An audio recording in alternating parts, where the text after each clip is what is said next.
Well, hello, everyone. Happy Tuesday. Well, I stream live at 5 on Sunday, Monday, Tuesdays, Wednesdays, and Thursdays on my main channel now. On Fridays, we go over to my second channel. And sometimes I just come on and I talk about the news or whatever is on my mind. And sometimes I bring on some illustrious guests. And today I am very, very blessed to have one of those illustrious guests with me. I've got Lily Tang Williams, who's been on the channel before and is now running for Congress in New Hampshire. It's super, super exciting. And I can't wait to introduce you guys to Lily. I have a special surprise for Lily with the introduction that she doesn't know about yet. But before we get into that, I just want to remind everyone that I am able to do the work I do because of the members of my Locals community. And Locals is the best place on the internet. It is the only troll-free place on the internet. And the way that you can support my work on Locals is by heading over to kb.locals.com. There's the ticker and /support. And you can join for $5 a month. You can join for $50 a year, which gives you 2 months for free.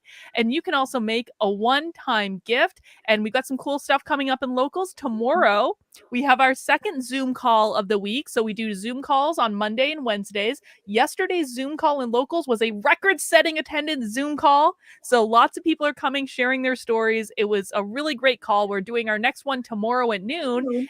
And then, of course, we have Bitchcraft coming up this weekend. We have it at 3 o'clock on Saturday, which is essentially just an open Zoom call with crafts. That's all it is. You can knit, you can crochet, you can clean your gun, you can fold laundry, you can just hang out, you can do whatever it is you want to do. And that's going to be coming up on Saturday at noon. I just also want to remind you guys that, listen, one of the reasons I love Lily is that Lily is a fighter. And I have put out a book recently, or it's on pre-order now, all about fighting back against the woke. It's called Actively Unwoke. You can pre-order it now on activelyunwoke.com. There is a pin at the top of the chat. And I just want to remind everyone that we have an Actively Unwoke webinar coming up on Friday. Miss Nicole Solis, who is a mom in Rhode Island that wrote so many public records requests that her teachers' unions actually sued her, is going to teach all of us how to write public records requests. I'm really looking forward to this webinar. It's going to be a great event. I don't know how to do public records requests, but Nicole does. Not only is she a mom, she's also a lawyer. And so you can sign up free for this webinar on activelyunwoke.com. But there's something else. And this is the surprise. I was telling Lily before we came on air, I have a surprise for you, Lily, because you don't know this, but I actually mentioned you in my book. And I wanted I think it is, and it is as like your official introduction on the channel. I just wanted to read from the book the part where I talk about you, because I think it's just so perfect for the chat I hope we have today. It's in a chapter about just different tactics that you can use to fight back. And I said, in New Hampshire, everyone knows Lily Tang Williams. Lily is a Chinese immigrant and U.S. citizen who grew up in China during Mao's Cultural Revolution and works tirelessly on her mission to make sure Americans are aware of the similarities between what she experienced growing up and what she sees happening in America today. She gives radio interviews, speaks to community groups and school-age children, and is one of the loudest and most determined voices, and is now running for Congress, which I couldn't be happier about. Many people are afraid of what will happen if they speak up. Lily speaks up because she is afraid of what will happen if she does not. She is an example of Asian Americans who are rallying as part of the Unwoke Army, having direct experience with the damage this ideology can do. Lily started an organization called the New Hampshire Asian American Coalition and tirelessly advocated for the AntiCRT bill in New Hampshire in 2021, even successfully organizing a rally at the State House in Concord to encourage the passage of the bill, and shined a light on the dangers and reach of critical race theory in the Granite State. Welcome back, Lily, to the channel. We're so glad you're here. And Incognitos also says, Miss Lily Tang, fine example of the American dream. Thank you. That was quite an introduction. I'm flattered. You are exactly right. That's why I'm running for U.S. Congress, because I fear the country I love is becoming more like the country I fled, China. This woke culture social justice movement just remind me the cultural revolution I survived when I was a child from 2 to 12 years old and continue years after that. So I had to finally just walk away from my native country, my family, my language, my friends to come to this country. That was like 2 months before my 24th birthday. Can you imagine that your first 24 years don't count because you are not even living and treated like a human being with dignity? And talk to me about real oppression, right? Well, exactly. And one of the things you told me earlier today is you said you are the first Chinese woman from mainland China to run for Congress as a Republican. I thought that was fascinating. Wow, that way. Well, the thing is, I think the current year we have two Chinese mainland men are running for Congress. One is in Florida, and a man, Chinese man. One is a Democrat, actually, is running in New York. And per the Chinese consulate, anybody running for office in this country from China, doesn't matter which passport you have today, you need to subject to their approval. But hey, who's gonna tell me? Who's gonna control me? I'm truly independent. That's where I can connect, really, truly represent the people of New Hampshire. Mm-hmm. I am me. What you say is what you get. I'm not belonging to any controllable, some kind of elitist groups, or even including China, who can be very scary, who have spies, YouTubers, and cultural influence everywhere in this country. That's what I'm trying to study and stop it, because I need more Americans. And they're here. The communists are here. Absolutely. It's scary. And we had a great chat on the channel like a while back now, and I want to encourage everyone to go back and watch that chat. But Lily, could you just give us an overview of kind of like your history and your story and what you've been working on for the past year plus? Well, I was born in China, and I left when I was about 24. I went through the 10 years Cultural Revolution, and my first childhood memory, just imagine that. I saw military trucks and getting a whole bunch of Black families, so-called, oppressors, in the truck, going to public execution site. They look very pale, and the Red Guards were saying red songs inside the truck with the soldiers holding those people down. I was probably 4 or 5 years old, but that's what I deeply remembered. I don't want even to talk about that much. But now I have to face my past. And I come to this country with nothing. So couldn't speak English, with only $100 borrowed. I owe my sponsor like $1,200 in debt. I had to be really determined to work hard, achieve my American dream. Got my master's degree, got married, have kids, later got a layoff, start my own business, and learn English and learn about my new country's political system, become a volunteer, HOA board, charter school board, and the students in state capital as intern. I did all these things in order to become truly American, because I don't want to, lots of people who never adapted to their new country, they stay in their comfort zone. But I wanted to learn about my new country, even though I was indoctrinated for so many years. But I at least I was eager to learn. So when I woke up, basically 2008, 20 years later, after I come to America, I got rid of all my educational garbage I got from China. So I declared I'm truly independent now. And I see today what's going on in our country just really worries me. No, I absolutely agree with you. And I look at people like you, and you know my husband Victor, and he kind of says similar things. Obviously, he's from Ukraine, he's not from China, but I feel like sometimes people who immigrate here, they have much more of appreciation for American values sometimes than the people who grew up here. And I think that especially with what's going on in the schools, it really scares me that that students growing up today are being taught what a horrible racist country this is, when frankly, like, the American dream is still alive for people like you and for my husband, who wanted to come here and work for it and put in the effort and all that.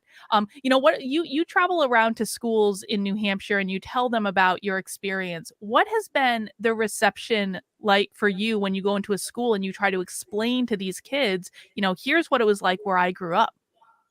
Well, I went to one charter school in Manchester, and other schools I went to, I just came back home actually from a charter school in North Carolina. I talked to 110 kids, and they did not know the details of the horrors of communism. And also today, the Chinese, like a one-party dictatorship regime, as a so-called second largest economy, and what they're doing today. So they just were shocked. But the charter schools are pretty good with their classical education curriculum. So they were very active to ask me questions. They come hug me, shake my hand, say you're the best speaker we ever had.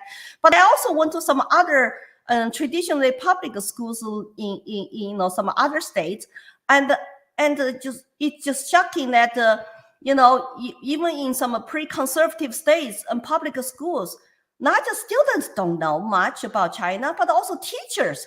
I don't know what the teachers are learning in teachers' colleges. How many really professors there are teaching them the real history. So that's why they are teaching our kids today. And some of them, I call them, most teachers are good teachers, love kids, but some are social justice warriors, and they are diehard, social justice warriors wanted to teach, DEI, critical race theory, 1690, whatever the term you use, basically is to condemn their own country. It's a systemic racist country, and today.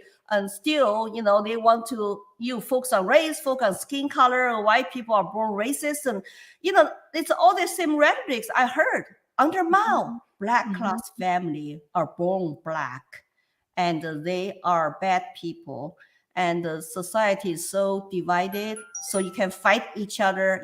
Black classes, which is under oppressors groups, and then red classes are under oppressed groups. So you got 10 classes of people are fighting each other and hating each other. And that's how I see American today. Like, who are trying to divide American people and want them to fight each other? Who are going to benefit? Why so many Americans are afraid? And I need to come out. It's like when you see your neighbor's house on fire, they don't know it. You got to go warn them to say, hey, your house is on fire.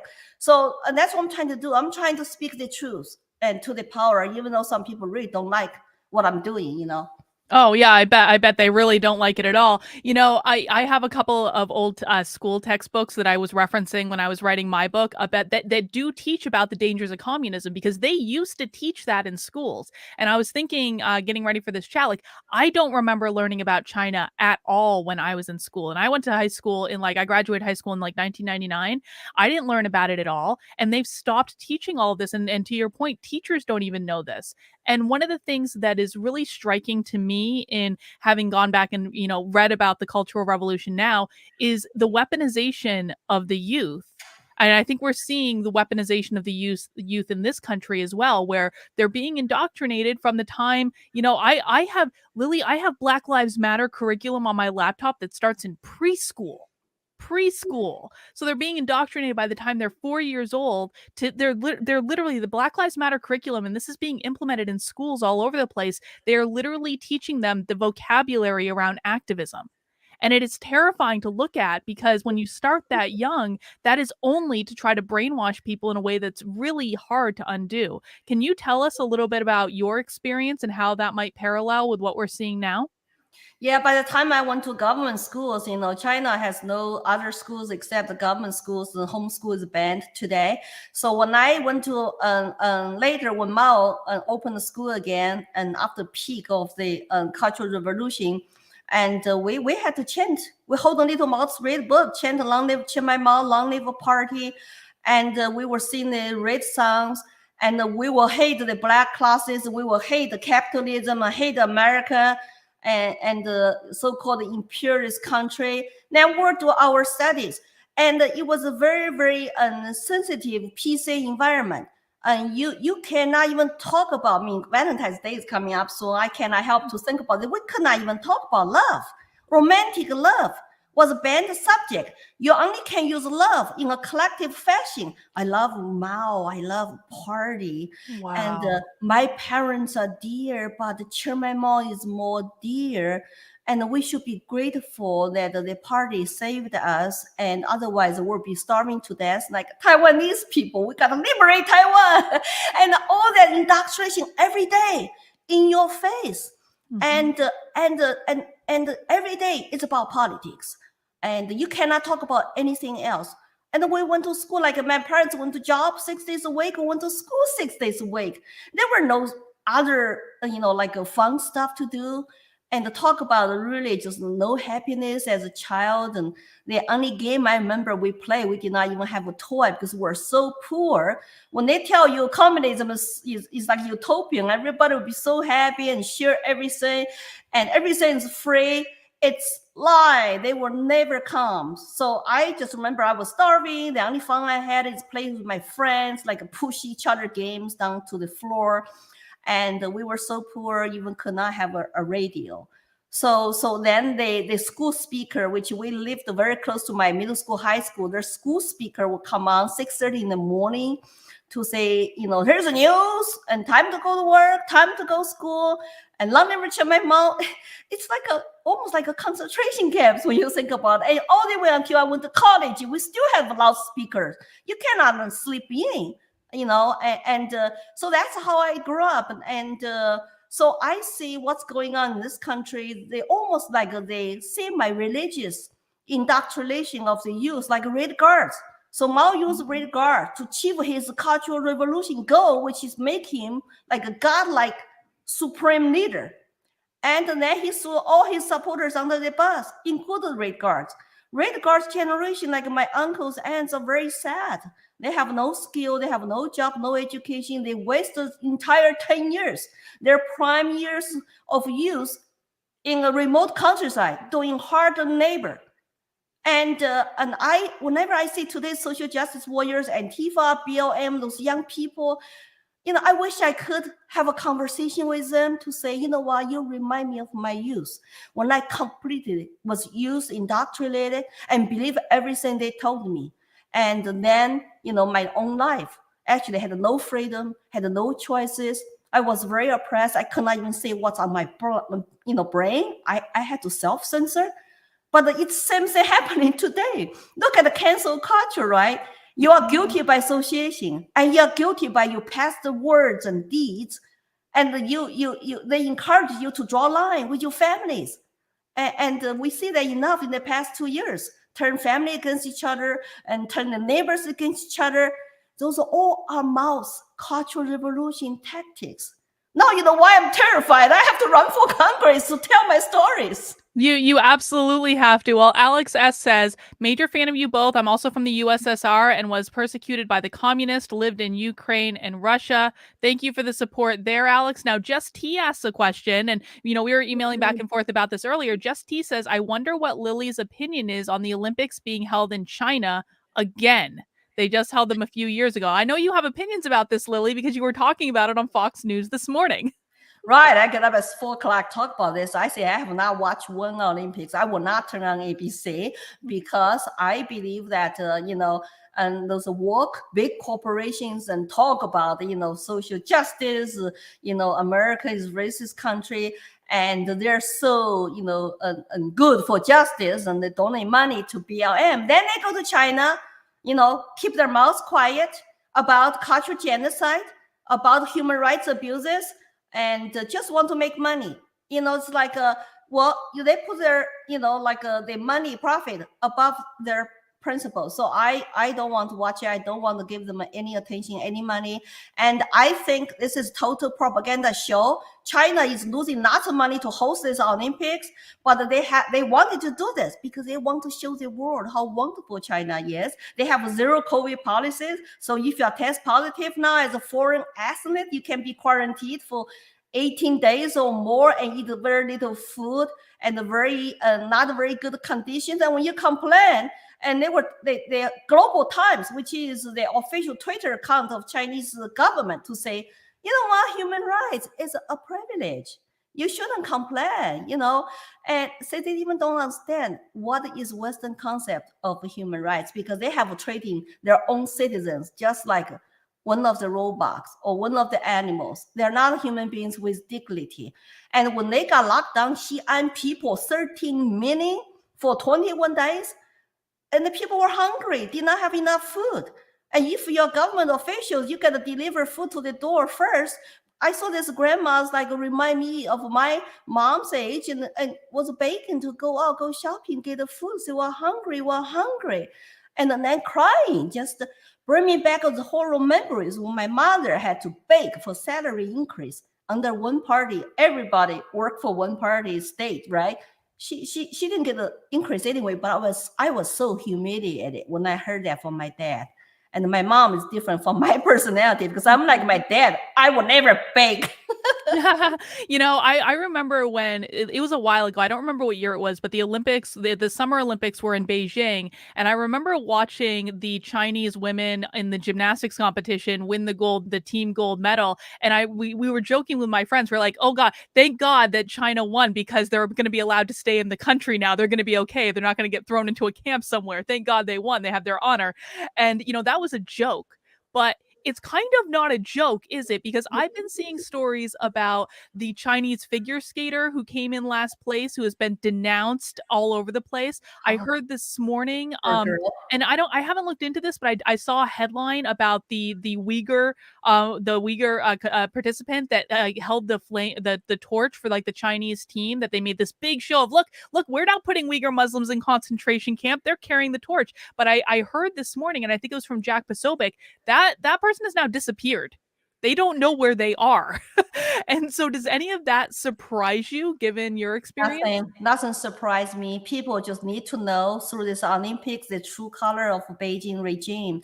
They will not let the reporters go wherever they want to go. And they put on this great show to glorify China economy and even say, look, we have Uyghurs here. We are not committing cultural genocide. We don't have a concentration camps, which is totally, lying. And they're not just doing that to Uyghurs, they're doing that to Tibetans, Buddhists, and they're trying to do that to Inner Mongolia to take away their language. And so their kids only speak Mandarin. Because the Mandarin basically is an official language of China. And the 95% of Chinese are Han people, which is biggest dynasty in China history. So Han people, Chinese people call themselves Han. So they have this dominance over about 50 minority groups, which have different culture, different language, different arts, and different songs and music. And China always put them together selectively, put the people who either support them together or they're used to glorify their regime, where all other people are suffering. They never show that. And they tell people to stay home. And the factories got shut down like probably 1 or 2 months before the Olympics in order to clean the air. And oh, wow. Yes. And the people say, well, people are already suffering. They lose their livelihood. And they cannot afford just low pay. Go home for long Chinese New Year because we're going to have Olympics and no cars driving, no factories burning, and keep the air clean. It's all for the show. China economy is pretty weak right now. I think that when you look at how they treated the foreign athletes, how they treated foreign reporters, and how they will track you if you take your own cell phone to China, and what they do when they test you, who knows? They might like to collect your DNA, do research.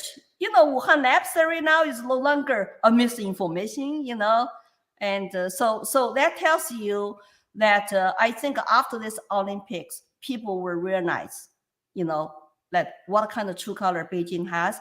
And we should not be surprised how deeply they infiltrated into all Western democracy countries. Oh, I hope people start realizing it. I'm not quite as confident as you are, but as long as you have a microphone in front of you, you're going to help more people realize it. Savritz says, thank you for the super chat. Hi, Carlin. Thank you for bringing Lily on. I've noticed when it comes to the heart, she is more American than most of the Americans born here. CCP has been playing their role of remote manipulation perfectly for years. How do you feel about that, Lily? Well, I think that Western countries just have been very naive. They thought if China joined the World Trade Organization and they had economic reforms opening up, which I support to make China economy better, people's life better, and then China will become democracy countries. No, if you do not get rid of one party dictatorship And all the leaders are not elected by the people. They are appointed by party officials, and they control all the media and press. The Xinhua News Agency was a private media organization funded by, the CCP in the 20s. Look, they are the largest, propaganda machine in the world. So you don't have a free speech, free press in China at all. So if we don't have fundamental political reforms and just, we're going to give you a little bit better life, so you can have nice condo, nice cars, even have your private company, but you have to subject to one party control. Otherwise, your billionaires can disappear, like Jack Ma, and your famous movie stars can disappear. And then lots of billionaires now are very quiet and stay low profile.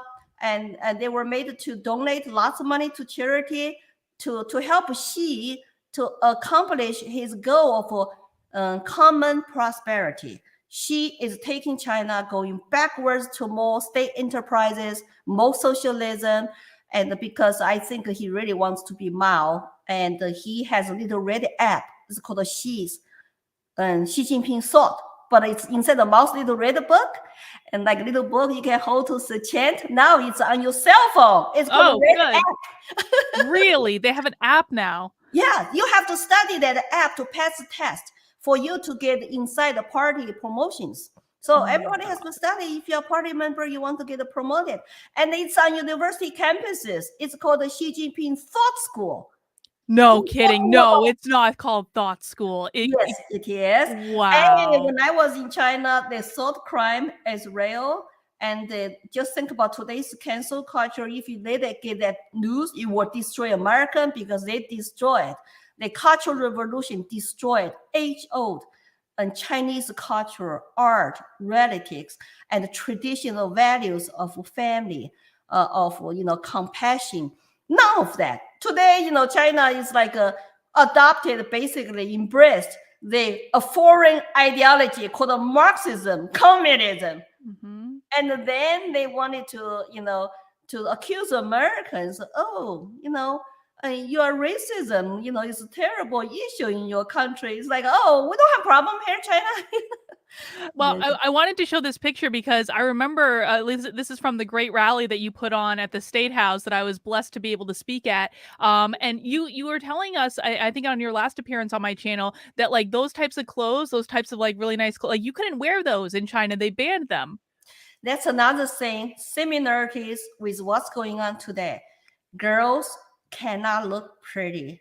Don't look sexy. You will be criticized. Beautiful traditional Thai clothes were banned because they want you to look plain. No makeup either. Remember, we could not even date. Dating was banned. If you show crush on a boy, you'll go to principal's office and get right up. And the boys, they are not to show love letter to a girl. I remember one boy, he was tall in my middle school.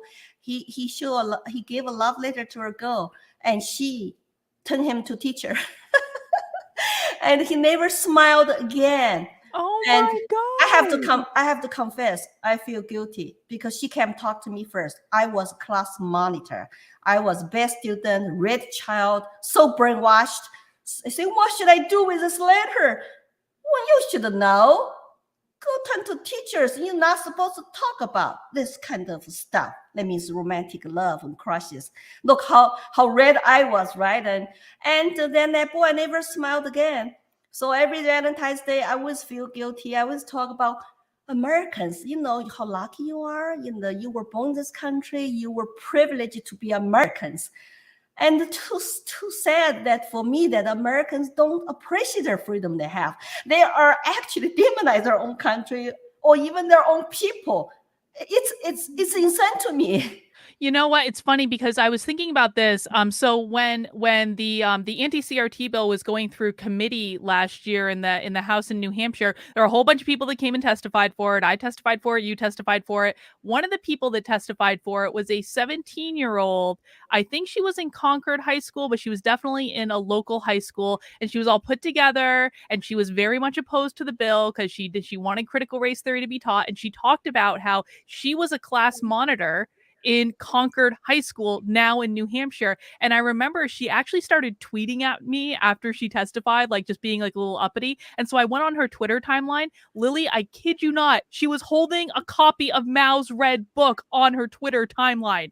This is a student now in Concord High School in New Hampshire that is a hall monitor, or the class monitor, just like you were back then. I was like, mind blown. Well, it saddens me to say history repeats itself. How do we give up our education to be controlled, dominated by all Marxist style, lefties, indoctrinate our children, and with our money, our property tax money is very high here. Yes. And remember, I told you I testified just a couple weeks ago with Charles Kelly to against this SB 304.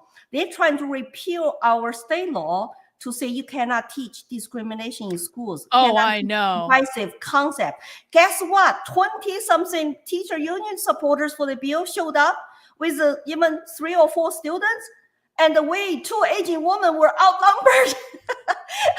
But I'm sure some people and wrote to them and testified to say online or something to say wrote to them, we oppose this bill. But I give my strong 2 cents. I represented the Aging American Coalition. I call the teacher unions out. You tell me you cannot teach history. You cannot discuss racism. I say that's not true. Nobody said that you cannot teach history. If you did teach real history, our students will know horror of communism. I said, I'm leaving history. I volunteered to go to see school. How about I go to school as speaker to teach you students? And the NEA clearly said on their website, we are going to push critical race theory into 14,000 public school districts. And we will have budget to go after parents, community leaders, and think tanks. It's on their website. And the NEA teachers union here in New Hampshire and the other teacher union in Nashua, they sue our state. Oh, yeah. Yes, they sue our state. They want to repeal this law. Oh, I know. I actually read the lawsuit live on the channel not too long ago. And I don't know if you've had a chance to actually read this lawsuit, but it is a crazy lawsuit. And 2 of the teachers suing the state are actually, they're from the Timberland High School, where they banned me from school board meetings, Lily. I am not allowed to go to school board meetings in the Timberland School District.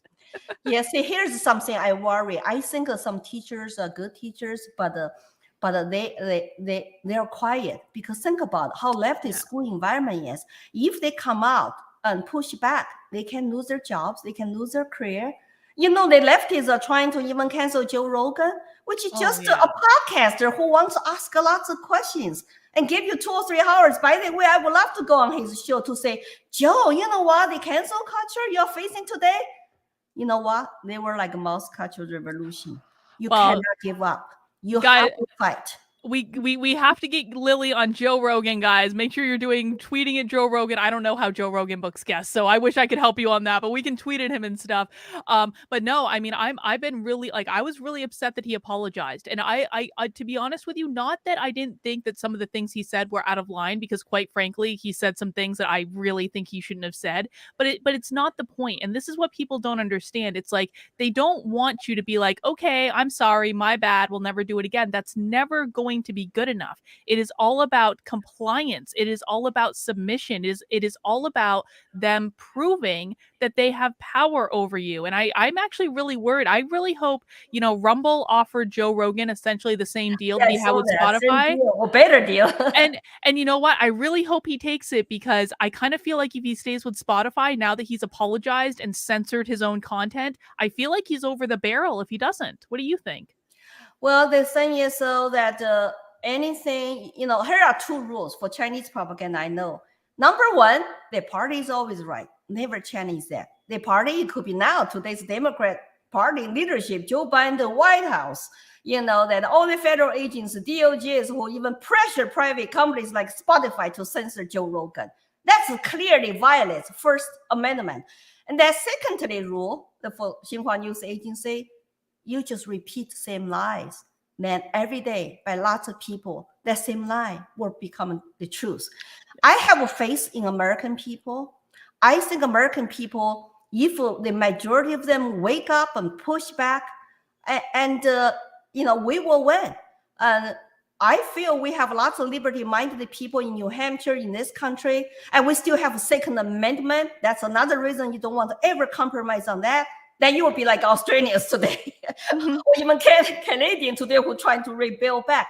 So I think that the cancel culture is really using lots of tactics I saw during the mass cultural revolution. I would love to even get on Bill Maher's show and to remind him that, Bill Maher, you know what? You have been complaining about workalism, social justice movement, and young people acting like red guards. Well, listen to my story. Here's what happened under Mao. And that's why I'm terrified. American people got to push back now. We cannot let a few mob people dominate the culture and the silence all the rest people. No human beings is perfect. You know, some people might say something bad in the past, might even cuss in, call somebody bad names, and that's gonna get you completely canceled and get you silenced.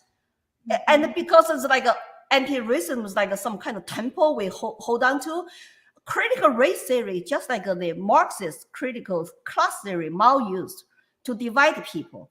That's why you have all those divisions, all those classes. Now we have all the, several groups of oppressors versus oppressed. And people of color like me supposed to be oppressed. It's like, you don't know how oppressed I was in China. I'm super happy in this country. I love America. And I wanted to, serve my country to say, we are not victims. We are survivors. We survived communism, and we recognize communists in this country. Just imagine me on the floor of U.S. Congress call out those socialists, the communist people who want to use the same tactics, who want to use taxpayers' money to fund their agenda. It's like, no, you're communists. Well, I would love to see you on the floor of the U.S. Congress doing that, and I want to talk more about that in a minute. I just want to take some super chats, though, because we got a whole bunch of them coming in. Guys, if you're enjoying the conversation with Lily so far, please make sure you mount that like button. Please make sure you're subscribed to the channel. If you think you're subscribed, just double check for me, because YouTube likes to, remove subscribers. And of course, please donate to support Lily's campaign for Congress. The link is in the description down below. It's just lilytangwilliams.com. Let's, we all got to give a little bit, guys. We have, Lily has got some competitors, and we're going to talk about that in a second.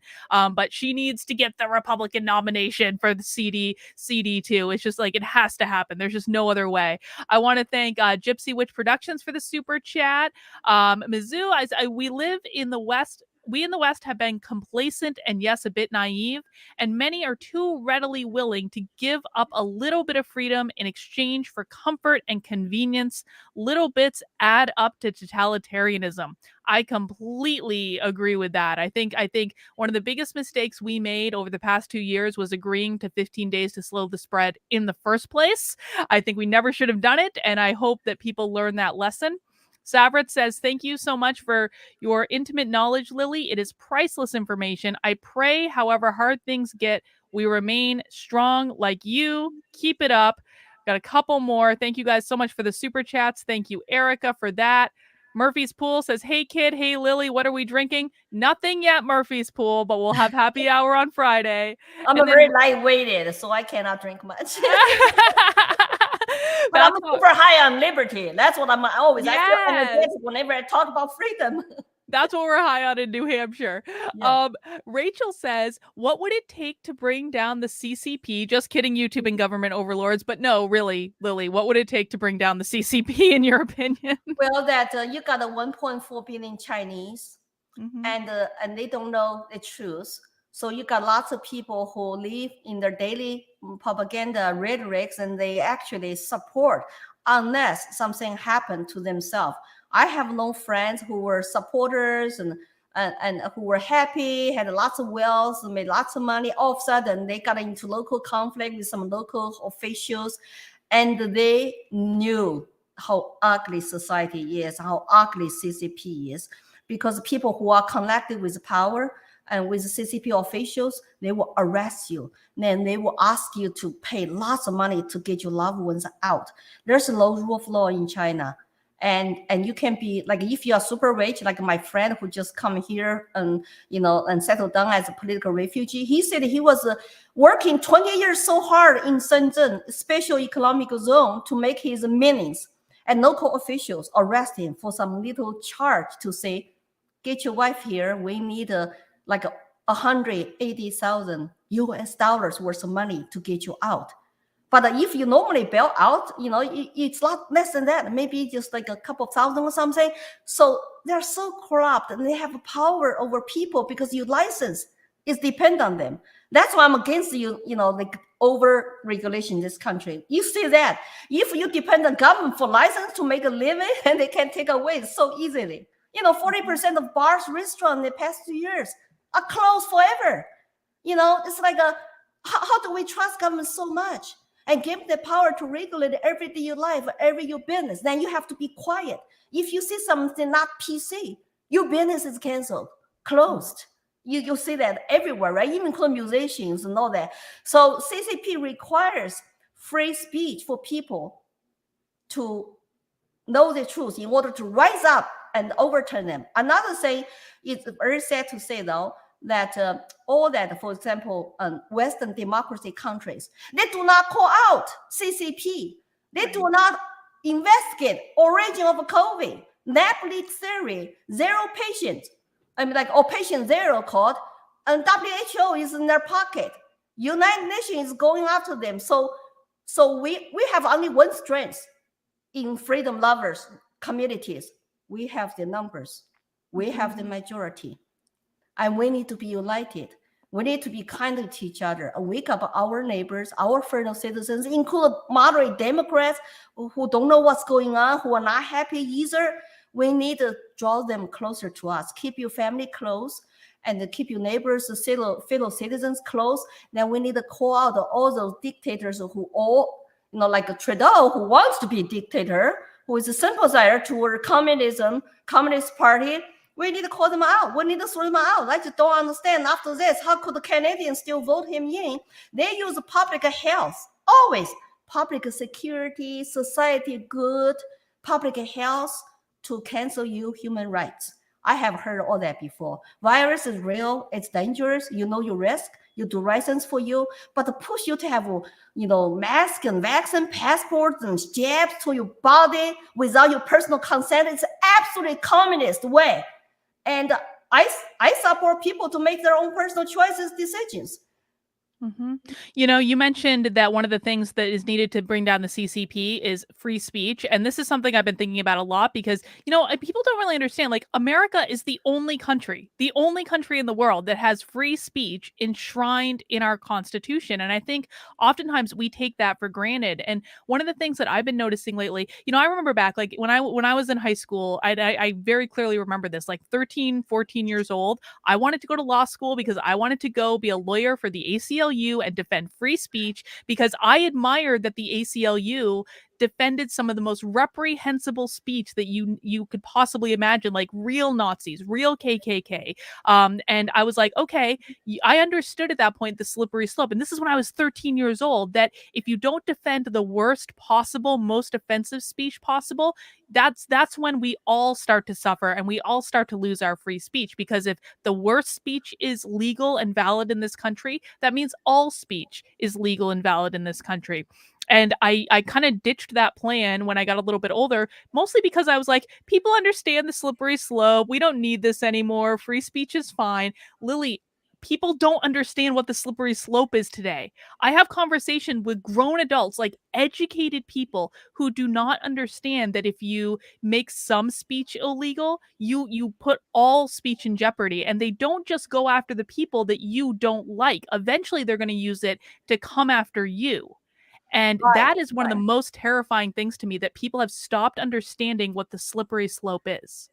Well, if you really want to understand free speech in our Constitution, it's exactly designed to protect people who speak something you don't like, you hate, you disagree, but they have a right to say so. We don't have to agree with each other. We can have civil conversations or rigorous debate, but cut their tongue out, make them silenced. That's tyranny. That's not constitutional at all. And I think the cancel culture is very dangerous because if they can silence, like cancel people, even cancel your elected representatives. But let China's Global Times stay on the Twitter, that's the mouthpiece of the Chinese Communist Party. So that tells you where our big tech and social media stand. And it's pick and choose exactly what the Cultural Revolution is about. You pick and choose words, pick and choose speeches you approved of, then you silence, purge your political enemies. Look, our military is going woke, our universities are totally lefty, and our churches are going woke. Yes. Like I have Chinese friends tell me, we have to start our own church. And they're Christians because our preachers, they told me, Lily, the CCP has infiltrated into our pastors' schools. Wow. So think about why the churches are just keeping their head down. When they shut them down, you cannot go to churches. You cannot have each other. You cannot ask for blessings. You cannot socialize with each other. Why we don't have brave pastors, leaders come out against that? You cannot even pray outside in Mississippi during the COVID, outside. That's just, I couldn't sleep for, during years of 2020 lockdowns. That's why I feel like I recognize all those. And plus months long of lootings and burnings and smashes and destroy properties. Cultural Revolution. I hate to tell you this. Me and my friends who survived Mao's Cultural Revolution all are saying the same thing. We all are scared for our country. That's why we come out to defend America now from this radical left and the communist revolution. Absolutely. Well, Sarah Nichols says, Lily, you are awesome. God bless. Love from New Zealand. Guys, I just want to remind you, if you're sending in super chats, I really appreciate it, but I do hope you'll also make a donation to Lily's campaign. She's got some big fighters that she's going up against, and we need her to have all the resources she can. Erica Butler says, I grew up in the communist Soviet Union during the Cold War. There are many similarities in the stories of Lily and of my people in the former USSR. I hear this from my husband all the time as well. And Rachel says, thank you for pointing this out to me, Rachel, from Gypsy Super Chat. I've been suspecting U.S. elections are determined before we get to the polls. Lily, what is your opinion on our election integrity at the moment?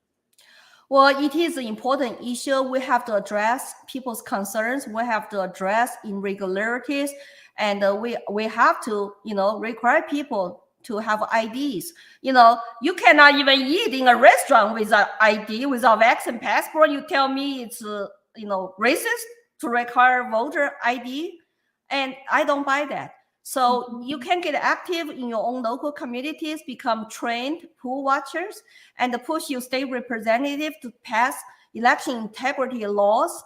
And so you can make sure our democratic process is honest and has integrity. And I agree. This is one of the big issues, and not like the left side, right? They say, "Oh, we're just like saying something. It's not real. It's not true." People have real concerns, and then why are you against integrity? I mean, is that a democracy? That you want to withhold in our country? Only citizens can vote, or you want the illegals to vote? Or maybe that's why our southern border is wide open, so illegals can come in and bust into different states and airplane to different states, and so they can become a voters and who are tracking their whereabouts. Not us. We don't know where they are, who they are, and it's a total security threat. With southern border. So I am a strongly supporter of security borders. But so there are lots of issues we need to address. But please, people, get activated, and first of all, get educated, and then tell the truth, expose the left, and then trying to get organized and get involved in your local elections. We have local election coming up in March, next month. Then we have a big election coming, in September, primary, and then we have general election in November. We need people to make this your priority. It's our country. When communists take over, it doesn't matter your job, your kids, your property, your business, you are a millionaire. All do not matter. You will be controlled, dominated, and lose everything. Going off of the idea of like you'll be controlled, dominated, and lose everything, I think, one of the things that really bothered me about, well, many things bothered me about January 6th, to be honest with you. But one of the things that really bothered me was the fact that this was a chance to actually hear the concerns of the million people that showed up in DC that day and everyone across the country who had concerns about election integrity. And from my perspective, it was kind of like, just from a basic change management process, if you want people to come around to a decision they don't agree with, like, losing an election and having a new president inaugurated, the basic thing that you have to do is to listen to their concerns, to understand why they feel the way they do. And I feel like what happened after our election in 2020 is we had one side that just wanted to completely shut down the other side, not allow them any avenue to talk about why they felt the way they do, banning them on social media if they were even asking questions, and then actually activating the Capitol Police and the DOJ against them. And I think that one of the great tragedies of January 6th for me was, I was extremely angry at people for breaking into the building and doing that, because I was like, finally, at least objections are going to be heard in Congress. And maybe it doesn't change anything. And let's be honest, it wouldn't have. But like, at least they would have had a chance to get heard. And that never happened. And I think that not happening, people not having a chance to have their say in the matter, has caused so many problems since then. And frankly, the mainstream media and all of the people who are just coming down on anyone who has questions about election integrity has only made the problem worse. So I think like there needs to be more listening going on and less, like, it just seems very authoritarian, I think, is the point I'm trying to make. Well, I was driving across the country, and when I heard this speech, and there's going to be debate and the challenges, I was eager, like you, to find out about truth, because I'm not convinced either way, right? I need to hear the debate and examine the evidences, and but they got all cut short. Then we need to all condemn violence and condemn riots, but there were so many people are peaceful and country-loving patriots. I had friends, immigrants from China, from Vietnam. They were there peacefully, and they were deemed all to be potentially domestic terrorists now. This one Chinese guy said, I was protesting Tiananmen Square. I was called domestic terrorist. And my student protesting in Hong Kong was called a domestic terrorist. And now I'm going to a rally in my new country. I was called a domestic terrorist. He said, what happened to my world? It's just so sad to hear that. And also another thing I want to bring up, there were so many peaceful people, and some of those people were let into the Capitol. Yes. They were not violent. Did it burn buildings? I mean, did they do anything? So the BLM Antifa did during the long months long of summer riots and then just burning our, cities? No, they did not. That the rhetorics of left media, insurrection, every day, non-stop after that.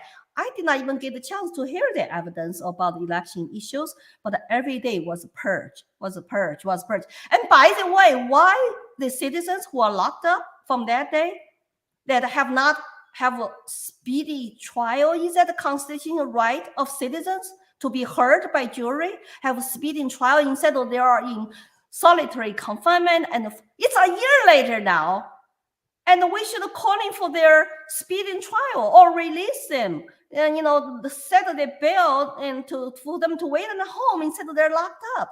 It's like it's so hypocritical how the regular people who just go to peaceful rally are treated compared with actually the other side. It's, as I said, cultural revolution, purge the people who have different ideologies than you, purge the people who could disagree with them, do not vote for them. It's very dangerous. What country we have become? And I saw all the purge of political enemies through entire, China years. And we don't have a conversation. We just demonize another side, knock them up. Look how many reporters today in China. If you're a citizen reporter, you report something not PC, you go straight to jail. Some are dying inside the jail. And I say the foreign reporters start to discover, the iron fist, how tough that is on them. But the Chinese people suffer a lot worse than that daily. You world even don't know about it. Absolutely. I want to take this super chat from Savrits. Subliminal manipulation of the masses act as a totalitarian tiptoe to the previous super chat's point, a little bit by bit, so people do not notice. And this is the danger of the political left in this country. And what they've done is they've taken it as a battle of inches. Like, this is not something that happened overnight. And I think what a lot of people don't understand is that even if we get amazing people like you into Congress, it's not going to turn back in a night either. And it's something that people need to be aware of, that like we're in the long game to push back on this, and it's a matter of being diligent and showing up and doing what we can. And whether you can do a lot or you can just do like one little thing, like going to a school board meeting or going to a rally or something like that, every little bit helps, because the way that the left started this cultural revolution is by taking every single opportunity that they could to just advance just a little tiny bit, and no one noticed, and then a little bit more and no one noticed. And they did it. They flew under all of our radars. And now this is a problem that all of us need to come together to clean up. Right. I just bought my Boyose Frog shirt. It's 2 weeks flat the curve. You know that you're right that everybody has to become informed citizens. We have a constitutional republic that's based on you are informed, active citizens, hold your elected politicians accountable. They will not be corrupted by the special interests and lobbyists, and they will not be corrupted by foreign government, and they will not use their position of power to make business deals for their families overseas. Hunter Biden, like, right? So you got to hold them accountable. But if you have a media who share same ideology, most time it's with left party, and they talk about same thing, then you need to leave them. Go to look at internet, search for alternative media. You have so many podcasters like you, Dave Rubin, Joe Rogan, even Bill Maher is better than watching CNN, all day. So that you have to bear some responsibility to research the truth. I did not have that opportunity. And because we did not have a free internet in China, even today's Chinese, they have this big firewall blocks them from access to YouTube, Facebook, and Twitter. So if you see somebody attacking me on my Twitter, sounds like a Chinese spy. And it's like maybe even not good English, they're from Beijing because they have a special permission to access internet. That means they are not probably regular citizens, I never thought of that, but you're so right. They're Chinese feds. Politics is local. Getting involved. School board is very important right now to get on there. Yeah, you city selectmen, city council, and the state representative. We need to exercise state rights. When the federal government goes crazy, totally become out of control and printing money and interfere with everything in your daily lives, then the state. So it's very important for the red states or turn the blue state into red states, because if it's more local, close to you, you have more control. And sometimes you cannot have too much control in the Washington, but hey, you have control here in your backyard. So that's where you start getting involved and join the likely-minded groups. And don't be afraid to call the racist and white supremacist, because I know 92% New Hampshire people are white. So what? You're nice people. I feel very welcome here. Nobody ever call me bad names. And I love our motto, live free or die. But if the conservatives and libertarians are quiet and they are silenced because they're worried about the job and all that, I understand. Your time will come for you to fight. But you have to do something. For example, hey, donate to Kennedy like me if I speak for you. Absolutely. Well, Incognito says you don't cut a man's tongue out because he is a liar. You do it because you're afraid of what he might tell the world, from Game of Thrones. Well, Lily, I want to get in, and we've got some more super chats, and I'm going to get to your questions, guys. But I just want to I was so excited when I heard you decided to run for Congress, because in New Hampshire we have CD1 and we have CD2. CD1 is like a clown car of candidates. There are like 8,000 candidates in CD1. I have a couple that I like more than others, but in CD2 it was like pretty quiet, and it's Annie Custer's district, and she has that sweet pharmaceutical money that she raises all the time. But I was so thrilled when you threw your hat in the ring. What made you want to run for Congress? Well, that as I said, I have been educate people, and I have been speaking around, and why not just wear another hat? as I said, this cultural war, this critical race theory, DEI, and training, and the work corporations, and sometimes colluded with government to censor people. I'm just fed up. I could not no longer be, oh, I'm just happy doing my little thing. No, I want to take my message to the whole country, to the whole world, to speak for the people who cannot speak themselves. If you cut my tongue out, then people will know, hey, you know what? You are afraid of Lily, So let me speak the truth. I'm a Chinese immigrant. I know firsthand how horrible it is to live under communism, under censorship, oppression, and Marxism. But Americans today are buying to lots of them. It makes me very sad. And, honestly, people do sometimes, attack each other too often.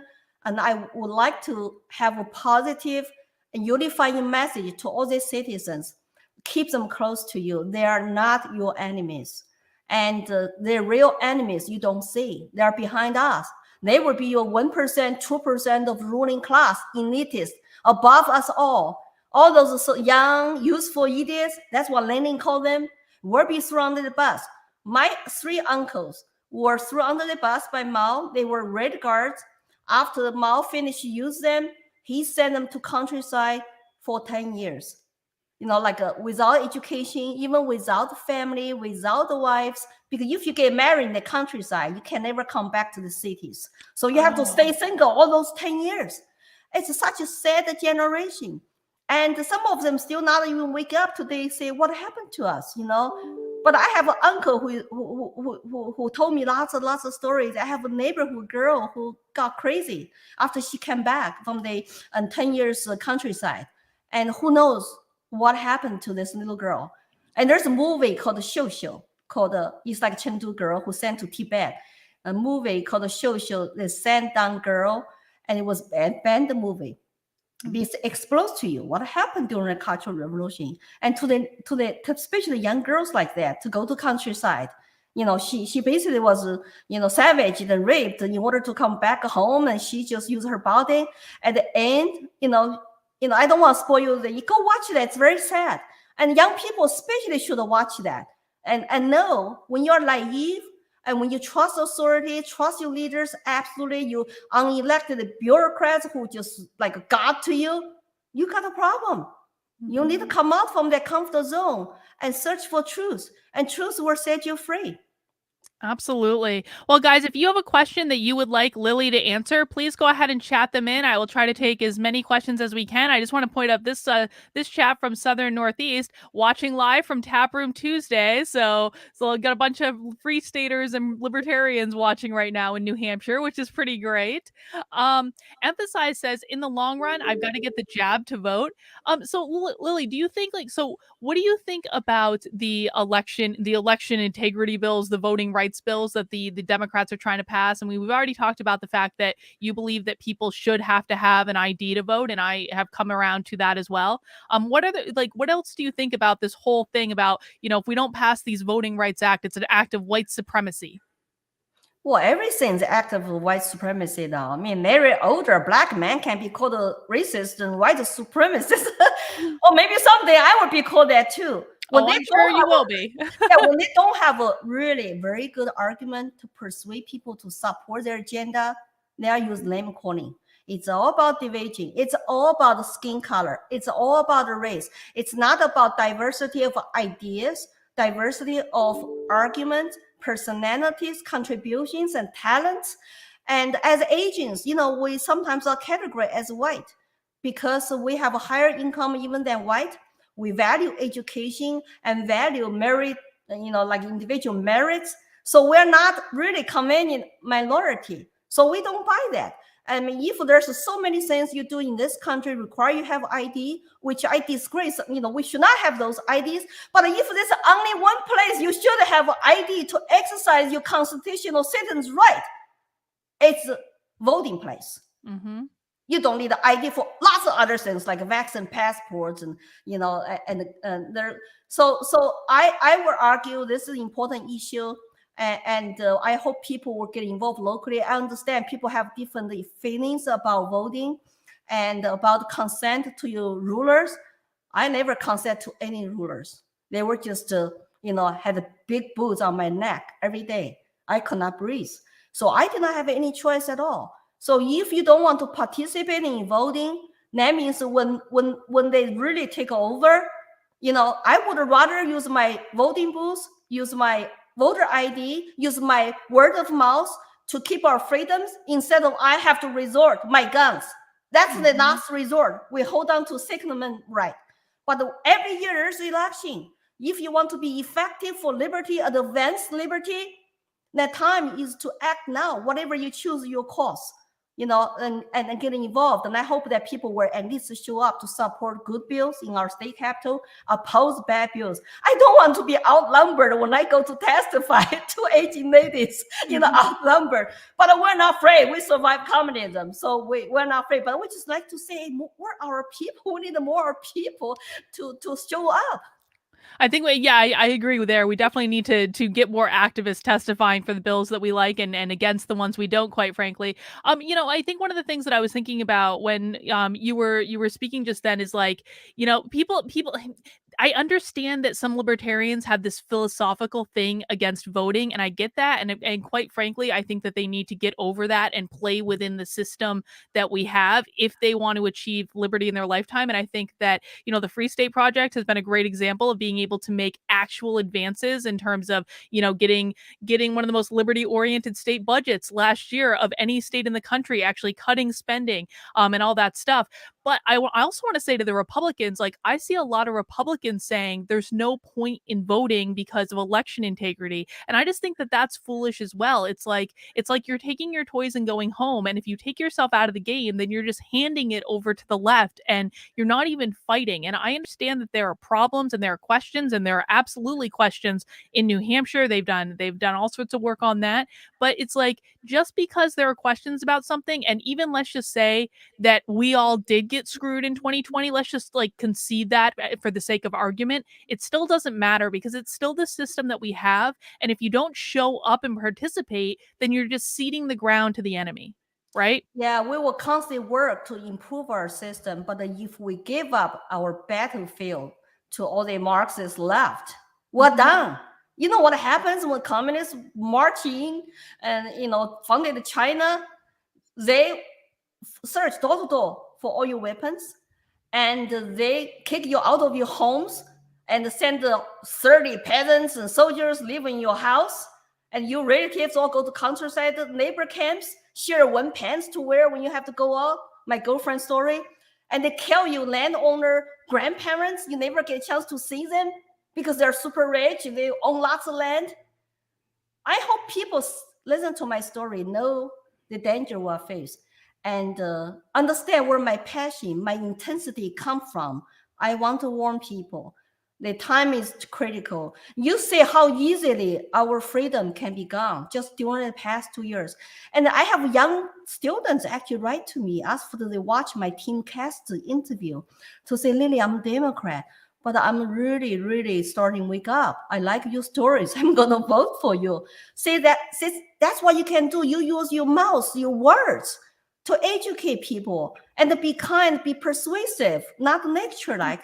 But at the same time, you stand up tall and firm and on offense instead of constant on defense and be nice and be passive. And the radical left are loud and they're mobs and they want to cancel everybody. They're going to cancel their own. I think it's very dangerous. That, I just don't want to relive China, relive another cultural revolution. I call this my American cultural revolution. So I am in the front line and to stop it. Excellent. Well, guys, I'm going to start taking some of your questions in the chat. So if you have a question you would like Lily to answer, please make sure you chat it in and mount that like button while you're doing it. Alex S. says, do we have the money or manufacturing to wage another Cold War versus the CCP? Our debt to GDP is 130%, and over 30% of our spending is government inflation, was one of the principal causes of the collapse of the USSR, as was distrust of the news. I think Alex S brings up a really great point, Lily. I mean, I've absolutely joked to more than a few people that, China could come and like red dawn us at any moment, and we would be completely unprepared for the entire affair. And in fact, did you know, like, have you seen the movie Red Dawn, either the original or the remake? No, Oh, so it's basically about how, well, the original was about how Russia came and they just parachuted people in and they took over part of the US and they had to form all these little insurgent groups to try to fight them. But they did a remake of it. And in the remake, they originally had China as the bad guy. And China got mad at the fact that they were the bad guy in this movie. And so they had to redo the whole movie to make it North Korea invading the US instead of China. But, what do you think about Alex S's question about, like, do we even have the capacity to wage war against the CCP if we needed to? we do. We just have to make some adjustment and sacrifices. And like I said, some companies become addicted to Chinese market, their profit making, so the profits above human rights, and also rely on China for supply chains. I used to do trade too. I know that. So there are two kind of trade deals. There are lots of individual and small business factories owned by Chinese private citizens. If you know them, you want to to trade with them, that's great. But always keep in mind they're also subject to lots of regulations. And but some Chinese entrepreneurs are very, very smart. They know how to deal with that. But when you do business with the Chinese government or big companies owned by Chinese governments called state enterprises or PLA owned state enterprises, then you are basically funding, supporting for your own oppression someday in the future. Here's the secret, not secret anymore. Xi Jinping has a China dream, but it's not Chinese people's dream. It's called a CCP dream. CCP dream is by 2049, when PRC founded 100 years, and China will be the number one, the world biggest economy in the world. But they will still also be biggest totalitarian government in the world. Do you want to really subject to their rule in America or rely on them for all these supplies? So I saw foreign companies are leaving China and trying to get the supply chain set up somewhere else. And I will advocate if we can cut the government regulations and taxes in America, lots of people would like to have manufacturing products here and stop all the interference of our economy, our business. Our people are very smart here. I truly trust the free market capitalism is best way to prosperity. And you will attract lots of manufacturers here to produce, have jobs. But it's always the government to say, oh, we need to have a higher tax to pay for their project, pets, projects. We need to have regulations because we don't trust you businessman, you capitalist, or, like when I was growing up in China, we were told to demonize capitalism every day. And now our young people in this country are demonize capitalism. Oh, it's so sad for me to say that. It's amazing. So, I do these happy hour streams on my second channel every Friday where we watch this woke critical race theory training from start to finish. We watch like a full hour-long training and we comment on it. And in every single one of those trainings, like, people think critical race theory is about like skin color. It is not. They mention capitalism in every single one of those trainings as the underlying problem and the underlying issue in relation to white supremacy. Because when people talk about like whiteness, they don't mean the color of your skin. They mean who owns the power structure, because it's all just about getting a hold of more power. And the only way they can do that is to destabilize our entire system. It's frightening when you actually see it in full form. Christopher Baker says China has always had a horrible human rights record on human rights. This goes way back before Mao and the CCP took over. Lily, do you think China will ever be a free country? Well, I'm hoping in my lifetime, before I die, I would love to see America still stays as the shining city on the hill, and China will be a democratic country, and least with some kind of a reasonable system for their citizens, and to be free from all this government oppression and they're overly like controlled.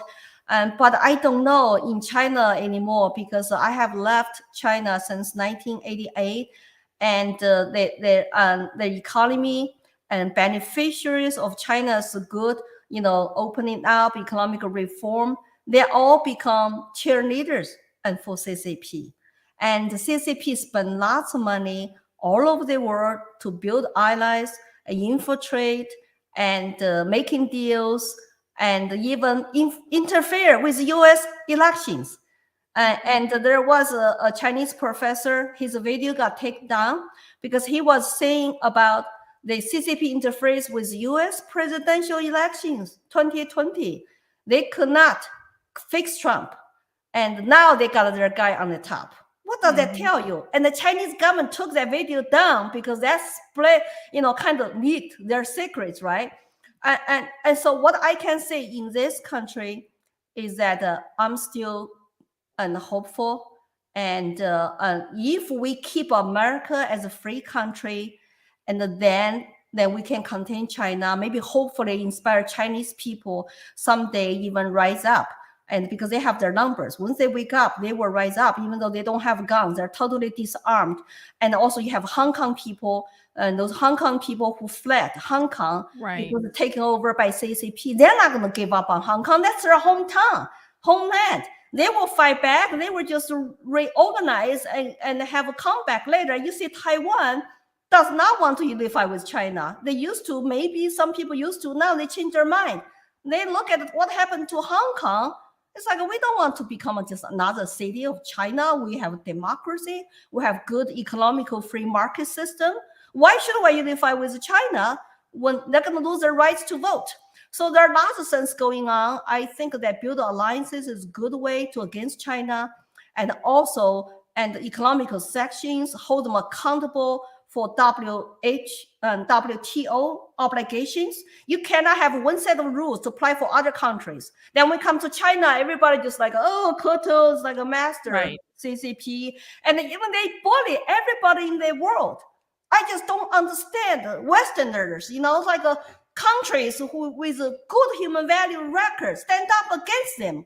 Grow some balls, basically. It is simply mind-boggling to me. And what was really mind-boggling with regards to the Olympics was the fact that NBC was literally reading Chinese propaganda on their air. And it's Chinese propaganda. That's where they got the script from. And it's just like, it is and watching all these athletes and like the NBA totally wimp out and not say anything. It's just, it really is extremely frustrating to me to watch. To switch gears a little bit, Patrice would like to know, what do you think of unions? Well, I think people have rights to decide if they want to unionize or not. I can tell you the Chinese workers are not allowed to have independent unions. So here's a warning sign to the people who want to unionize. But I have some issues with the public unions. I think there is some kind of conflict of interest, like teachers unions. Like teachers unions. Yes, right. Yes, like you feel like as taxpayer, you really don't have much control or say in your public schools because, basically they're controlled by teachers unions. And they're very powerful lobbyist group. And you see the California teachers, like a Marxist groups, they hold our school and kids hostage. If you don't give me money to do this, that, to have equity and go work, then we're not going to even let your kids go back to school, have an in-person education. I think after the past 2 years, I hope lots of even Democrats who voted for those people should realize, their true colors. And it's time to have a demand school choice. It's time to demand that parents have a control. And that's what the amount did. Your parents don't matter. Your kids belong to state. You belong to the state. So if they want to line up your kids in schools and give them all the vaccines they needed because the state says so, you have no say in that. Look how dangerous slope it is. I think parents are waking up because of past 2 years. Maybe that's the only positive thing come out of pandemic is that people say, what just happened, Oh, I know, right? Because for the first time, they actually got to see what was being taught when it was zoomed right into their living. They're like, oh my God. And, I know New Hampshire, we have an education transparency bill that's going through the House right now. And hopefully, God willing, that will pass. And just, all that requires is that teachers put their materials online 2 weeks before they teach it so that parents can have a chance to look at the materials and object if they have an objection. And if they do have an objection to one of the materials, the school needs to provide some sort of accommodation to that objection, which seems pretty reasonable to me. But then you hear all these Democrat candidates and all of the teachers talking about how they want to there was actually, did you see this email that got sent to the state education committee of a teacher in New Hampshire basically saying, get the parents out of our business so we could do our job? It's like they really think that they own the kids. And they own you, taxpayers. You have no choice but to pay tax to fund them. Then they tell you, get out of the way. You children belong to us. Whatever we want to teach them is not your business. What can I say? That's what they do in China.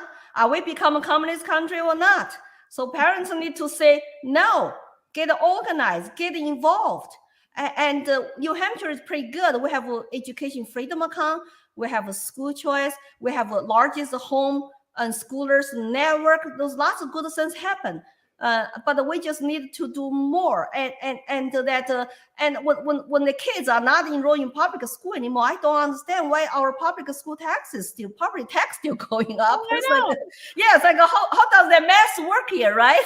I would really like for us to make the property tax optional at some point, but that's a different conversation for a different day. Charles just donated $100 to your campaign, Lily. So guys, if you want to donate to Lily's campaign, the link is in the description below. Please give what you can so we can support her. Thank you, Charles. I appreciate it. I have lots of small donors, and $100 is a lot. I really appreciate it. Well, as I always say, freedom's not free. If you cannot do what I can do now, but I speak your values, you think, I really is somebody that would serve the people instead of serve the special interest, and then donate to my campaign and become a volunteer. Sign up on my website, get a campaign update. We need a lot more volunteers as I get super busy. I mean, I'm not superwoman. I guarantee you, I'm a human being. I cannot do all. And if I don't know something, I need help. I would say, I don't know how to do this, and so we get this, if you do send me to US Congress though, think about what kind of message you send to CCP of China. And what's the message you send to some kind of communist in this country, that you trust me, a communist survivor, a former citizen of PRC, to serve in the US Congress. That would be historical. That would be the first time. And, actually, I would have more protection anyway, because I couldn't go to China. Maybe after I get elected, I will go to China to visit my family and my friends. And I don't know, it's just another thought to encourage you to support me. And the more famous I have, the more protection I have. That's exactly right. And speaking of that, KTB Productions asked, was she on Timcast the other night? You were on Timcast the other night with Tim and Jack Posobiec. And I was we were like desperately tweeting you because we were trying to get in touch with Jack Posobiec. We want him to come to PorcFest. We were like, Lily, tell Jack Posobiec to come to PorcFest. How was that experience for you? Well, Jack actually speaks some Mandarin, and young and smart man, and I would love to even chat with him more about his China experience, because he lived in China for 2 or 3 years in Shanghai. Of course, that's when I already left and for the US graduate studies. But you'll be really cool. And I am loyal to my principles, and I believe the Republican Party.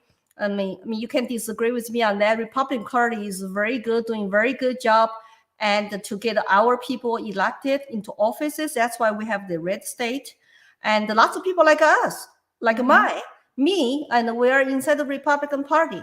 And when I was in Colorado, I don't think the Colorado GOP that time was when I was there as effective as GOP here. So there are lots of things we need to be united, work together instead of spend time fighting each other, debating each other. I mean, I used to be libertarian. I really did not like the inside fight, because all that time we were there was a lot of infighting. There was a lot of infighting. I couldn't spend time to educate the public, educate kids, right? And so we will work out, and I'm hoping that my messages will get people more unified And there's more urgency cause we have to fight for. And you're doing a great job to educate people about critical race theory.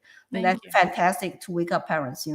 Thank you. I'm definitely doing my best. And yeah, I mean, people don't realize that because they think that because our congressional delegation is all blue at the moment, that they think that New Hampshire is a blue state, and New Hampshire is not a blue state at all. It is a purple state at best. Our state house, our state House of Representatives, our state Senate, our gubernatorial office is all controlled by Republicans. Many of those Republicans are more liberty-minded Republicans, just because that is the nature of the state. And going off of that question, Edward asks, what would you do in Congress to end the two-party system? Do you, on principle, favor ending the two-party system? I think that's a great question. Well, that you cannot just end like that. I think you see Maine actually adopted the ranking voting system, and in Colorado we had the people push for approval voting. And in New Hampshire, it's like I think you can't even register two parties, all undeclared. So I think that you have to start the local. Then presidential debate is always like they raise the bar, they make it more difficult for other people getting into debate. When I was running as libertarian in Colorado, I could not get into debate. And how effective I would become if I could not get into debate, right? Nobody even knew I was running or what the message I represented, So I think it's very important. I hope people will have, more choices and start with local to say, like, I don't know what happened. I haven't followed up. What happened to the Maine's approval ranking rating, voting system that I think normally you will start local, even local town and local state. Before you can go to and the federal. So we'll see. I think that the past lawsuit has not been successful. Right. Well, I'm having Harrison Kemp, who is running for governor of Maine, on the channel on Thursday. So we'll have to ask him what's going on there with that. But I also think, listen, like I spent the entirety of 2020 around conservatives and the MAGA crowd. And I really do hope that there are more liberty-minded people within the Republican Party. And I do think that there are. I think that, what I was hearing when I was, out amongst the normal people was they were just talking about freedom, and they were talking about they just want to be left alone to do what they want to do. Now, I do think that sometimes Republicans don't understand what that means when it comes to translation into policy, but I feel like someone like you you do fit in the Republican scheme, and especially in like a post, kind of Trump presidency, maybe pre-Trump second presidency, who knows? But like I was hearing the freedom and liberty talked about an awful lot in these circles, and so I don't think it's too devoid of it. I just think it's a matter of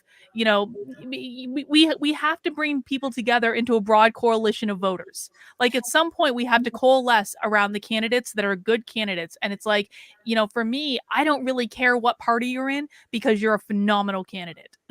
No, thank you. And also keep in mind that New Hampshire voters are very independent. And probably the largest voter bloc is an undeclared group.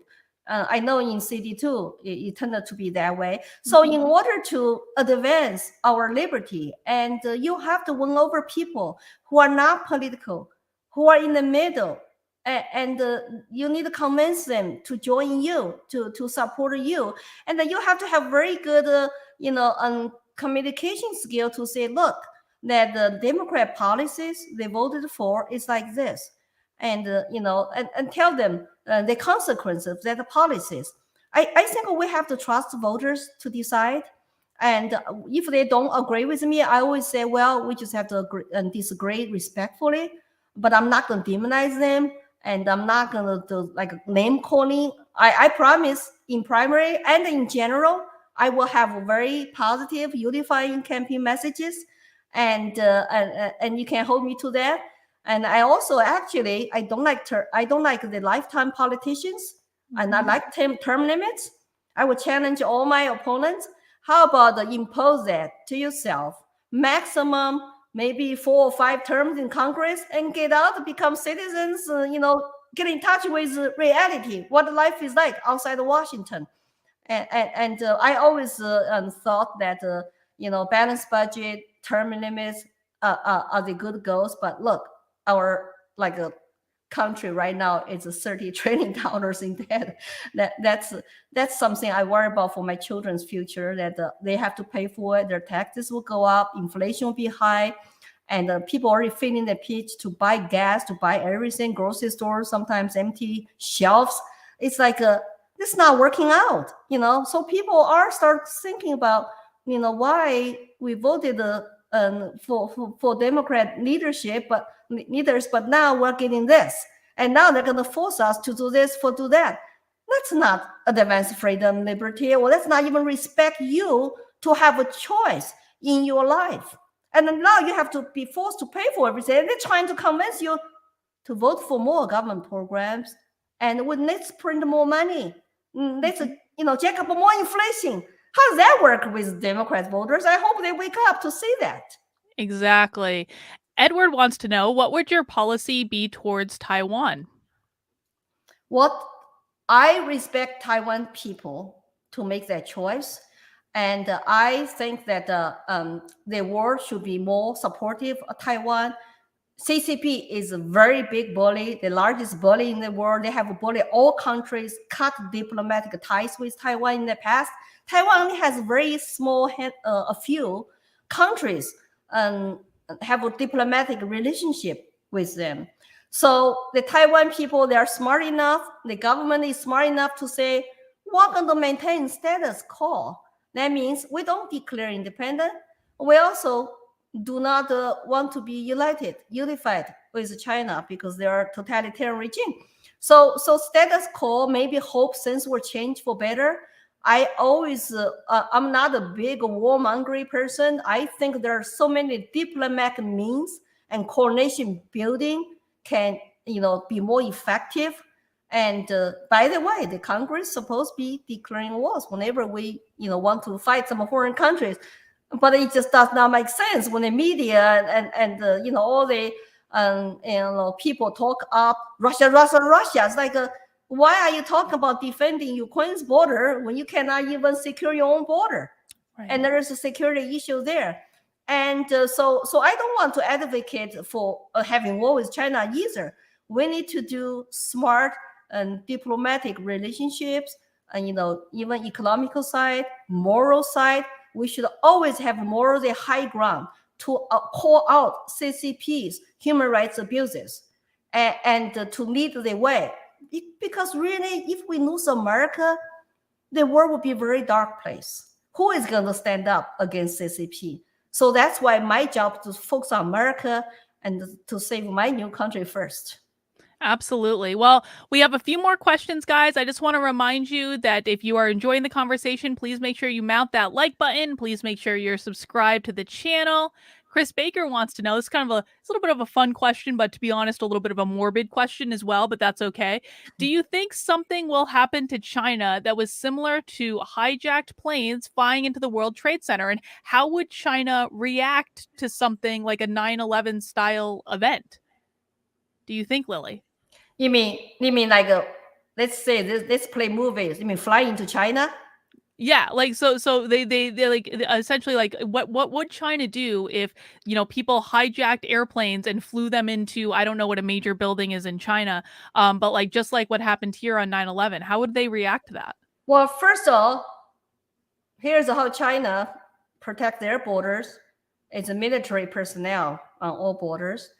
And I don't know how really sophisticated they are now in terms of cyberspace and Air Force capabilities, and I guess their first reaction they were trying to shoot that down. I don't know. It's like Shanghai is just on the East Coast, with tall buildings, and I don't know how strong their defense system is, and that's something it's interesting to look into. If I don't know something, I'm just telling you, hey, I don't know. I don't know everything. It's an interesting thought exercise, to be sure, right? It is. Like, I have to think about that. Well, AD says, immigration is truly the American dream. People will claim because us people of color who are Republicans, we are chasing whiteness. I find this truly racist and pernicious. What a great word, pernicious, AD. How would you address this hive mind of the left, Lily? They are elitist. they want to speak for people of color. And that's why, I organized the Asian American Coalition to say, I don't want you to speak for us, because they just want to demonize people. It's like, oh, you are a victim. You are not able to make your decisions about picking a party, picking a job, going to universities. You need us. That it's very talking down, insulting, condescending attitude. I don't like that, because I grew up from a working poor, bottom of food chain, illiterate parents. I was looked down on all my life in China. I have no powerful dad who is a high-level party officials. I have no rich dad who buy me stuff. Everything I have today is from my individual efforts. Take that. I'm living American dream today. I have 3 home business. I'm running for U.S. Congress. You're going to tell me that, oh, you know what? Oh, you are white supremacist because you married to a white guy, or I have American values in me. I'm a more American maybe than you are, I value education, hard work, freedom, personal responsibility. What do you value? Equity, communist term, and equal outcome. You believe in government use force to take and redistribute. It's like who is more American here? So, Republicans sometimes, I feel like because they represented my, values. That's why I left. When they do not represent me, I, feel like they left me. And if you look at their platform, they still say small limited government. I hope just hey, we will work to improve that and stick to that. So whatever you do, you need to think about. Are you advocating for small limited government, more freedom or less freedom? So that's fundamental. My North Star is liberty and freedom, more or less. So when you look at the legislation, then you should know, does this actually benefits government or benefits people I represent? Mm-hmm. Absolutely. Chapter Master Dante says Lily let the mask slip. Her run from Congress is a long con to get a family reunion. Lots of love. well, I'm selfish.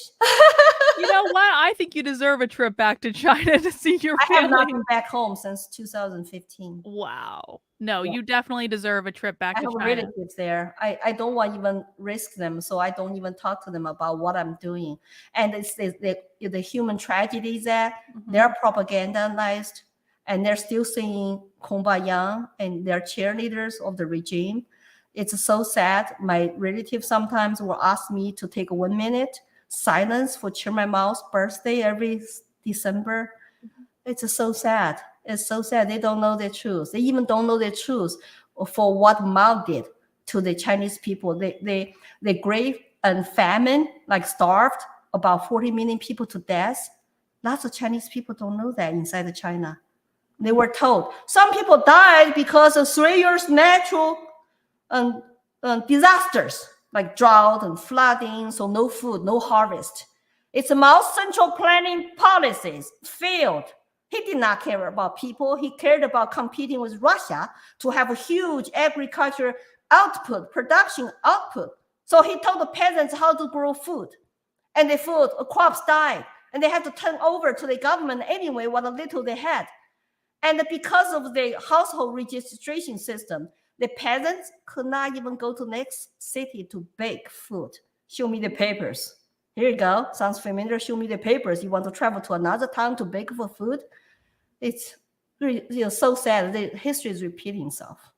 It is really sad. And so fun fact, I was supposed to go to China.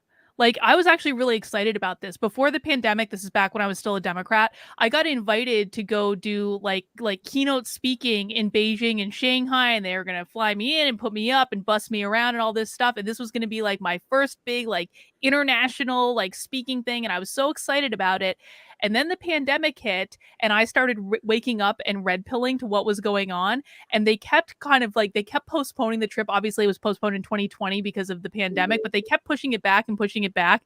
And I finally got to the point where I was like, listen, if I go to China, I'm probably going to end up being arrested. And so I don't want to do that anymore. And also, to be quite frank, the anal swab testing at the airport kind of scared me off, and I didn't want to do that. But I was legitimately, I felt, I mean, there were so many mixed feelings about it, because I was like, this place is like really bad. I really want to go though, but like it's really bad.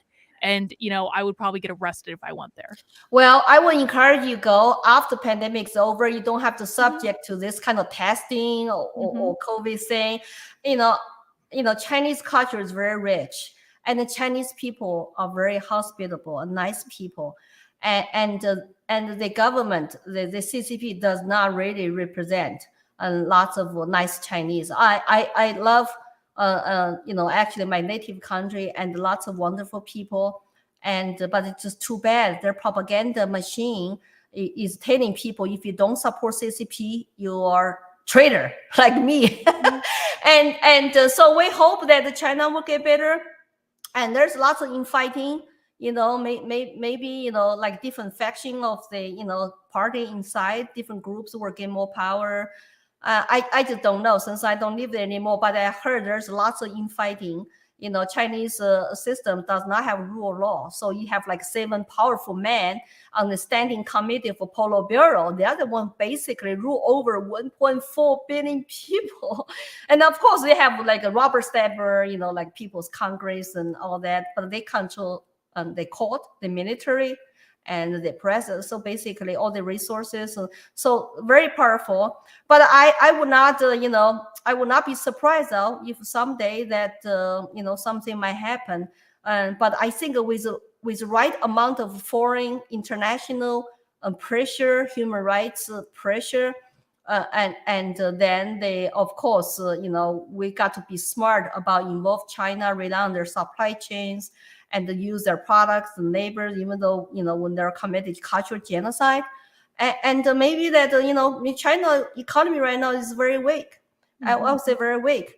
But sometimes you just feel sorry for the people there, because, I'm really conflict. On the one hand, I want the people all boycott China and bring down the CCP. On the other hand, it's like, how about my families and friends there? How much suffering they have to go through?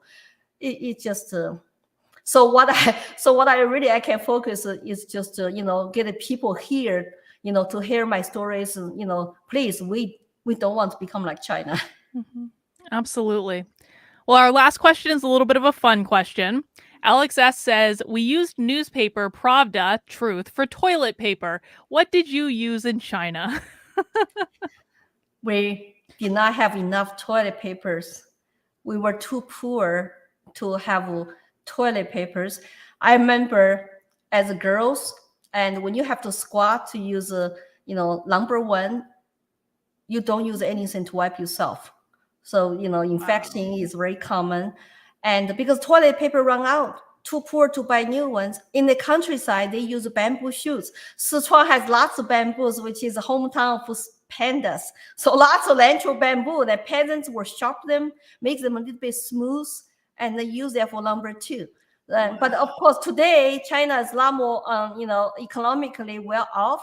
They have toilets, they have toilet papers, and I have not been countryside for so many years, but there's still huge gap between the cities and the countryside. Chinese official numbers, I will not trust them at all. They come out to say, we just had 8% economical growth. Oh, really? What I see in Chinese Mandarin report from other sources says totally different.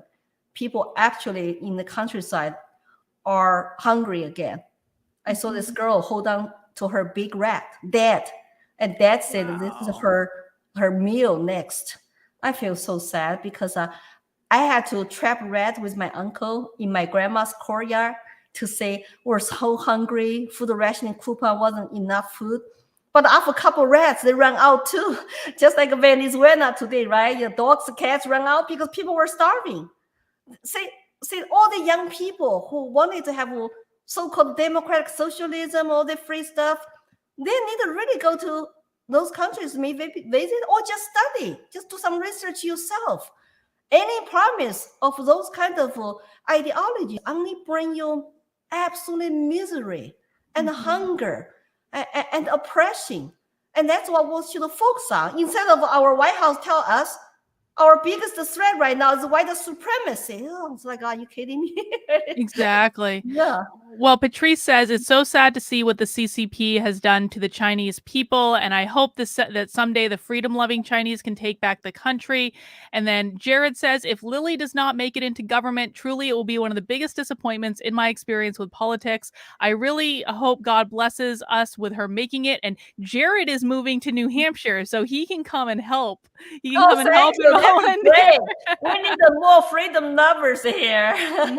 Absolutely. Well, Lily, I want to wrap things up because we're coming up on the 2-hour mark and things start to get a little silly at the 2-hour mark. So, but I really appreciate you coming on. Again, I'm just so excited about what you're doing. Is there any final message that you'd like to say?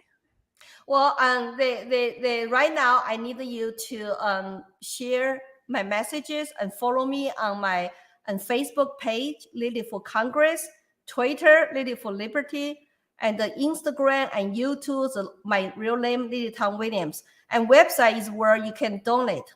So donate if you can, volunteer if you can, but I want for you to share all my videos and messages and get me on some bigger YouTuber interviews. And Joe Rogan be great. Think about how much I can talk about in his 3 or 4 hours.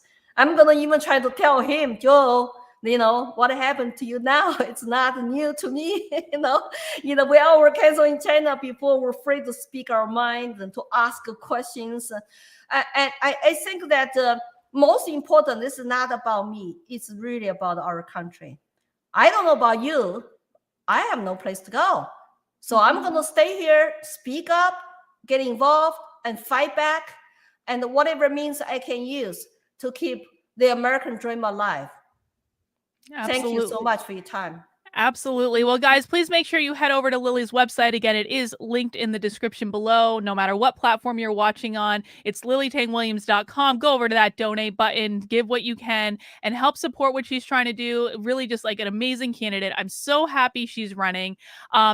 Just as a final reminder, if you want to support the work I'm doing, you can become a member in my locals community. You can do that by going to kb.locals.com/support for $5 a month. You can do it for $50 a year, which gives you 2 months for free. You can make a one-time gift, but if you're going to do that, give to Lily first and then join my community second. And because we can prioritize, we can have some priorities. And of course, make sure you head over to Actively Unwoke, not only to pre-order my book that does feature Lily in one of the chapters and her story and how she helped fight back against critical race theory in New Hampshire, but also to make sure to sign up for this webinar that we're doing on Friday with Nicole Solis to learn how to write public records requests. I think it's going to be a great webinar. We all need to, public records requests are the things that the schools actually fear the most. And so the more people that know how to write public records requests, the more we can really fight back against the indoctrination that's going on in the schools. One final reminder is this is not my only live stream today. I will be back in about 2.5 hours with Joshua, and we'll be doing nothing remotely controversial on the channel. This is a fun show that Joshua and I do together every Tuesday night at 9:30, where we talk about the news, and Joshua, who is an actual real life professional psychic, tells us and makes predictions about what he thinks is going to go on. Maybe we'll predict Lily's race. We'll see how she's going to do. It's actually funny. We actually talked about your race a couple weeks ago, I think, and Joshua saw that you were running against at least 2 other stronger men. He thought it looked pretty good for you, Lily, but there are 2 other people that you have to compete with. It looks like tonight we've already got a couple super chats coming in. We're going to be looking at, is the documentary Demon in the White House true? And if Republicans take back Congress, will they have the balls to impeach Biden? So that'll be in 2.5 hours, same channel as you're watching on right now on YouTube, and we'll look forward to that. Lily, thanks again for coming on the channel. You are, of course, welcome to come anytime, and I will absolutely be helping and doing whatever I can to support your campaign. I think it's one of the most important races and one of the ones I'm most excited about this particular year. So thank you for putting yourself out there and for speaking up and for fighting back and just being such a warrior on this front. Well, thank you all very much. And thank you for having me. And so let's do this. Let's make this 2022 a freedom year, right? Red wave. Yeah. Thank you, Carmen. Thank you what you are fighting for. Yeah. Have a good night. Absolutely. All right, guys. Have a good night. We'll see you in a couple hours. Take care, and we'll be back soon. Bye.